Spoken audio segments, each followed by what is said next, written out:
you should never do these things if you want to be better at painting. Do you want to get better at painting? Well, in this video I'm going to show you my pro tips that may help you. Okay, I don't know how much this works, but I made it into a top 5 list, so... Tip number 1. Paint with light, not just with shadow. A lot of beginners make the mistake of focusing only on the shadows, but it's important to remember that painting is all about capturing the light and how it falls on different surfaces. So, unless you're dumb, this tip will help you understand 3D form a lot better. I mean, think about it. Your eyes don't really see shadow. They see light, because you know that's what seeing is. Light perception. Add in the major light shapes with your lasso tool. Then you can go and blend it in later. Okay, this next tip helped me improve the most. It made my painting like 30% better or something. Painting grayscale, then add color later using gradient maps. This technique will help you focus on the tones and values of your painting, instead of getting distracted by color. Once you're happy with your tones and values, then you can add color using gradient maps. This gives your painting a lot more depth and realism if that's what you're looking for. I think it just makes your painting look more professional. Keyword look, if you don't got the basics down, this ain't gonna do crap for you. Sorry. But if that's the case, don't worry, this next tip will come in handy. Tip number 3. Use good reference. Whether it's a photograph or a live model, having good reference will help you capture the details and proportions of your subject more accurately. Now, I don't know where you get a live model, but if you do, good on you, I guess. Okay, what do I mean by good reference?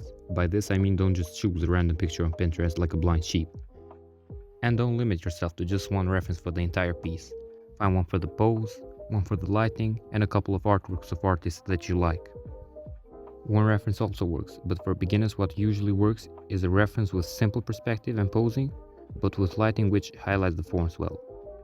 Kinda like this one, or this one. Tip number 4. Don't draw line art.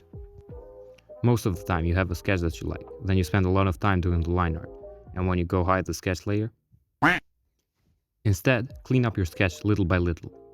Your sketch has the original line energy, which is very hard to capture with line art. Line art can be restrictive and make it difficult to make changes to your paintings later on. Plus, you don't really need line art for painting, unless you want to make like clean manga or cartoonish illustrations. Which, if that's the case, I don't know how you made it this far into the video without noticing this is a painting only tutorial. And finally, tip 5. Use digital tools like lasso tool, transformation tool, liquify, etc. Don't be scared being like, that's cheating. Chill! Academy police aren't gonna come after you just because you copy pasted a hair strand. And if you want to work in any kind of art industry, you have to use these tools in order to be as efficient as possible. For example, you can use the liquify tool to fix proportions of your sketch, and then go in with the lasso tool and block in shapes, and then go in later with detail. The tools are already there, just don't be a little baby and use them. You have no idea how much they help you.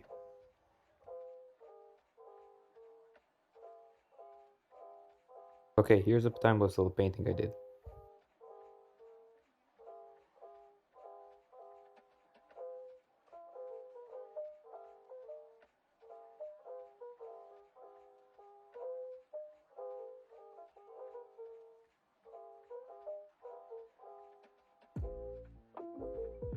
If you made it this far into the video, thank you. Like, subscribe, maybe dislike the video if you didn't like it. Let me know what's wrong with it. Let me know what I did right. I'll see you in the next one. Bye.